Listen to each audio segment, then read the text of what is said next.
and equalities. So how successful would such a pay audit be in reducing the gap? Emma Foley is from the Centre for Policy Studies. What did she make of the proposals?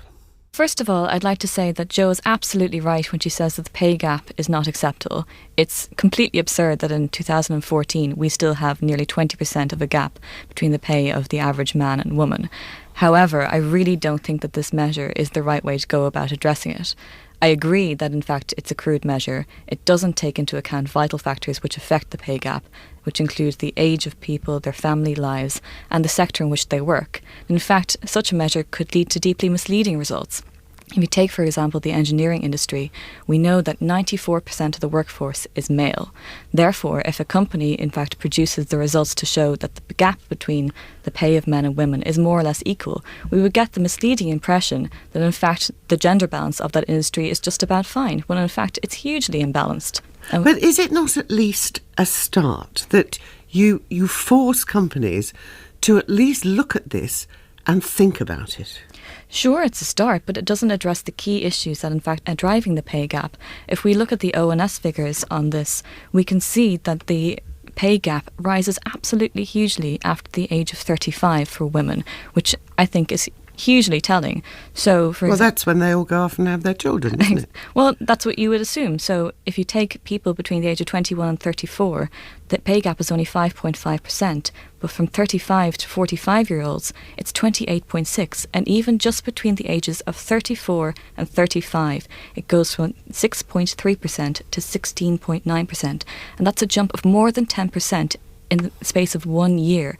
So to say, or to leave out the fact that this is most likely because women who've had a child are facing huge barriers to get back into their desired career, we're doing a massive disservice to these working mothers and indeed women in general to not acknowledge that there's a problem here. And skating over it with putting in a measure like this, which doesn't tell the full story, is just not the answer. But again, I put to you that it is maybe a start, and companies will be shamed into really looking at it seriously and reducing the gap if it's made public. Some of them might be, but it doesn't account for the fact that, this is a measure which only looks at companies with more than 250 employees, whereas in fact it's the big companies such as these that have the infrastructure to allow for more flexible hours for women.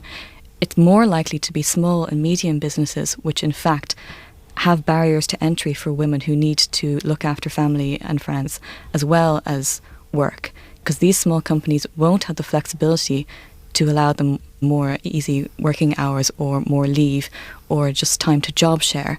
So we could well be targeting the wrong businesses by this measure inadvertently.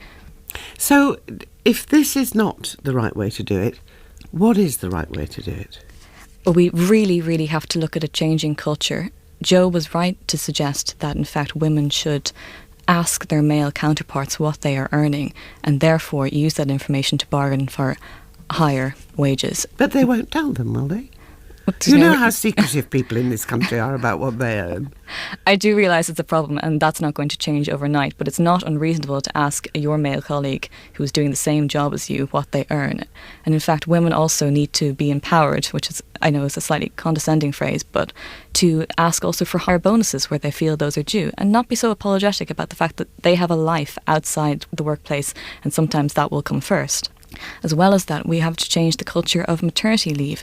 Many women feel that when they leave to have a child, they're completely cut out from the office life. They're not kept in touch with developments that are going on. They have no opportunity to keep on client relationships. And obviously, women who want to have nothing to do with the office while they're away on maternity leave should be allowed to do that. But women who do want to do it should be enabled to do that. And I think it would be a really good idea for employers to come up with ways that they can constructively help women to engage with the workplace while they are on leave. Emma Foley from the Centre for Policy Studies.